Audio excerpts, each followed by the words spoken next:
Good morning, everybody. Leo Jr. over at Gem Young Insurance, coming at you first thing on Monday with my weekly video. I hope you all had a good weekend. So if you're like me and you live in the area, the storm probably kept you up last night. And if you're also like me, you probably saw some downed trees or some downed branches on the way to the office or during your morning walk. So I wanted to make a video on how insurance works when trees fall on your stuff. So I'm talking about auto insurance, I'm talking about homeowners, property insurance, rental insurance, motorcycles, boats. If you have stuff, what happens if a tree hits it?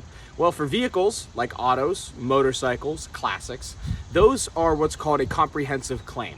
So comprehensive is also called other than collision, which means coverage for your vehicle while it's sitting still. So in the case of a tree, whether it's yours or a neighbor's, falling on that vehicle and destroying it or damaging it is a covered claim. You just have to pay your deductible, call your agent, or report it online or their app, however they do it, and that's something they can get started for you right away. If it's a property, a rental policy, a home, a business building, whatever that looks like, that's also covered, again, subject to the deductible. That's what people, often the misconception is. Trees are covered, we just gotta pay the deductible first. So number one pro tip for you, check your deductible. Most people don't realize that the deductible is as high as it is. Make sure you're comfortable with it. There's nothing wrong with high deductibles, you just wanna know what you expect.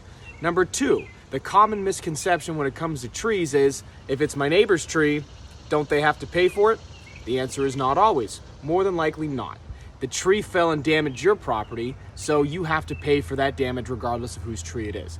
Now, here's a little pro tip that I've seen some of my insurance companies do. If you have a neighbor, and this is not a neighbor, this is actually our woods, so I'm not pointing to anybody specifically. If you do have a neighbor, or there's an old dead tree that you can't control, call your insurance company.